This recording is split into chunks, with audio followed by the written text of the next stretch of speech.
Alright mga kababayan, magandang umaga. News That Matters nagbabalik po. Ito, pag-usapan po natin itong mag-asawang Diskaya ngayon. Hindi na sila nakikipag-cooperate dito sa ICI. Anong nangyari?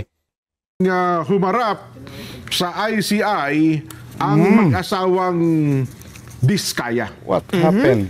At doon po ay mukhang iba ang sitwasyon ngayon, Nason. Oo nga, no? Na iba. Yan po mga kababayan, no? Kumpara doon sa Talagang iba pagharap yung nila sikat na sikat. Sa Senate Blue Ribbon. nung sila nasa Senate Blue Ribbon. Ay, happy birthday pala muna kay Ma'am Sara Diskaya. Birthday ba niya? Pero pulang-pula, oh. Mukha nga nagbago Ayan nga, no? po. Eto po, ang balita. Hindi na daw makikipagtulungan Yan na. ang mag-asawang Sara at Carly Diskaya sa investigasyon ng Independent Commission on Infrastructure. Yan ang sinasabi ko, Nelson. Ito po ang sinabi ni ICI Executive Director Attorney Brian Kit Osaka. Oho. Paliwanag daw Ayan ng na po. mag-asawa, umaasa silang makakakuha ng rekomendasyon bilang state witness kapag nakipag-cooperate sila sa ICI. Oho. Tinatanggap rin umano ng komisyon ang ibinigay na impormasyon at dokumento ng mag-asawa. Na po mga kabayan, itong mag-asawang Diskaya, hindi na daw po makikipag-cooperate sa ICI. Anong nangyari?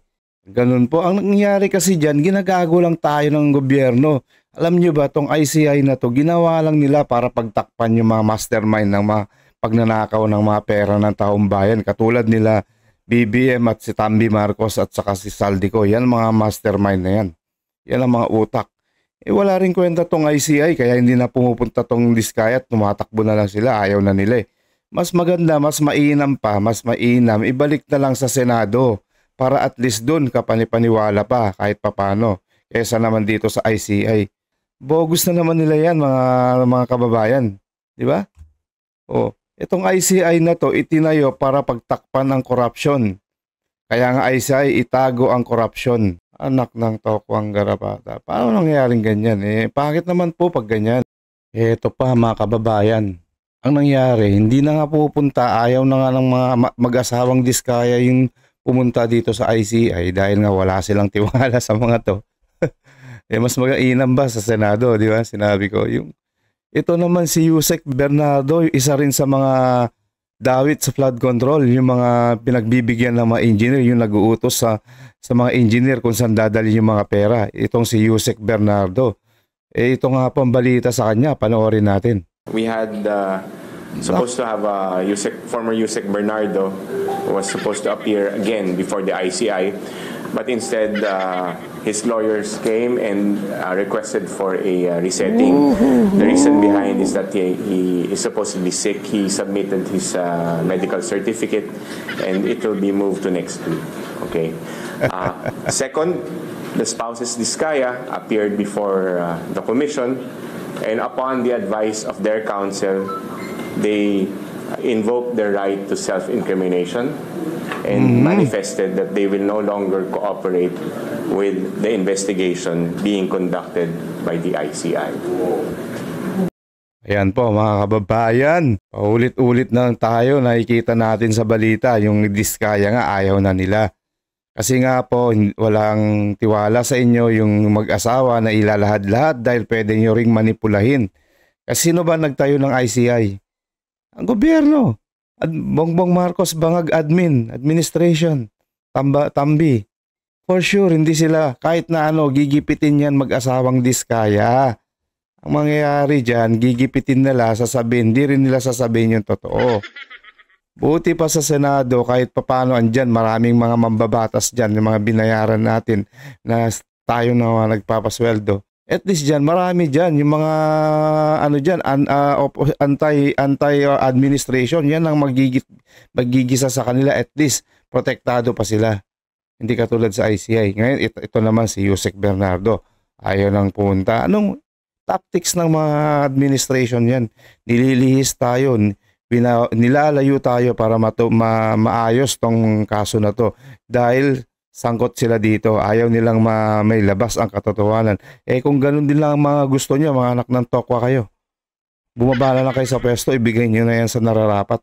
Dahil hindi kayo nababagay dito, nakakakahiya kayo, napapahiya lang yung bansa natin at saka lahat ng mga Pilipino nandito sa Pilipinas at saka dyan sa ibang bansa, napapahiya sila. Yan ang napapanood nila sa balita. Anong sasabihin nila?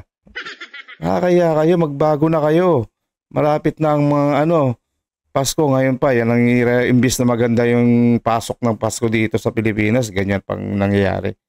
So that would be the two announcements that I am sharing and informing the media and the public. He said that there was a statement by by Commissioner Singson regarding his own personal take, yung sa kanyang opinion na as of now, he sees no witness or no person who may be recommended by the commission as state witness. However, I believe and I saw the interview that he qualified that as his own and not by the commission. So because of that, they are now saying that they will no longer appear before the commission and cooperate.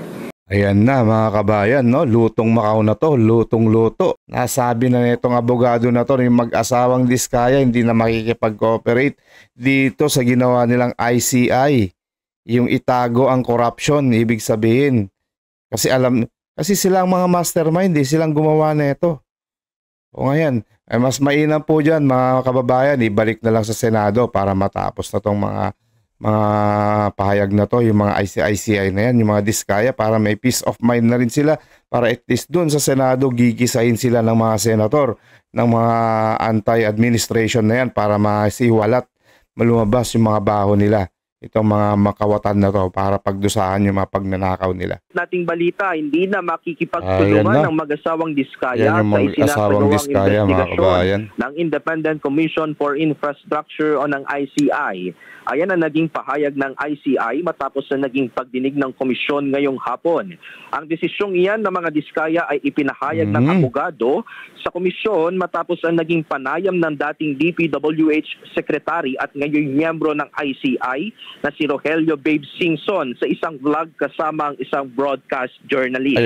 Sa naging pahayag kasi ni Singson ay sinabi yung asawa ni Curly Diskaya na yung babae na yan. Ang mag-asawang nakapula na yan kasi birthday niya dahil ata. Para sa kanya ay hindi sila ang pinaka-least guilty at tinawag pa ang mag-asawa bilang principal players. Dahilan para madaming Pilipino anya ang nagagalit.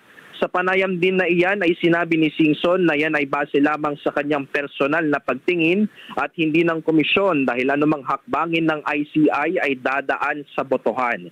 Bagamat hindi na makikipagtulungan ng mga Diskaya ay wala namang nakikitang implikasyon ng ICI sa desisyong iyan ng mag-asawa dahil para sa kanila ay marami pang mga resource person na kanilang maiimbitahan at makapagbibigay sa kanila ng testimonya na kinakailangan sa pag-usad ng investigasyon. Yan yung asawa niya, si Curly. Yan yung dalawang pero contractor. dyan sa pagdinig kanina, kinumpirma ba yung mga bagay na yon? Yan na Nelson, yun mismo ang binanggit ng Executive Director ng ICI na si Attorney Brian Kit Hosaka. Bagamat hindi namin narinig yung pahayag mismo ni Attorney Cornelio Samaniego, yung abogado na mag-asawang Diskaya, ay yan daw ang sinabi ng mga Diskaya sa naging pagdinig sa komisyon ngayong hapon. Ayun, so hindi ba magagamit yung... Di ba meron silang binasa doon sa Senado, yung affidavit nila? Hindi ba pwedeng gabitin yon?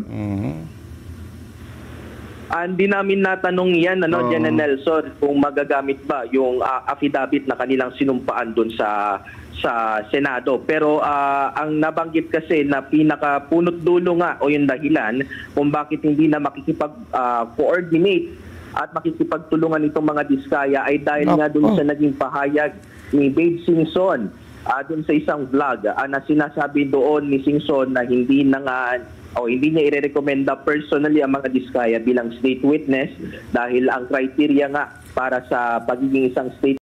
Ang dami talagang mga balakid dito sa mga kaso ng flood scam, mga kabayan, no? Itong dalawang Diskaya, ito talaga yung makakapagsabi kung sino yung mga nagbibigay sa kanila ng mga proyekto, yung mga kickback na yan, mga politician na yan, yung mga ito, kunwari ako, senator ako, kaya congressman, ako yung magbibigay sa kanila ng project. Kasi sila yung contractor. Yun ang point na yun. Kaya itong Diskaya na to, sila yung dalawa, kakanta sila. ICI na to, iginawa ng administrasyong Bangag Marcos para nga hindi sila mapagdiinan, hindi sila madiin dito sa kaso na to. So ang maganda talaga dyan, resign na. Tama na, sobrang-sobra na. Palitan ka na. Balik mo na lang yung vice presidente mo, at least yun, may kredibilidad at mabango sa publiko dahil nga hindi siya magaling na siyang leader at may paninindigan at may prinsipyo. Hindi katulad ninyo, wala kayong ginawa kundi magnakaw.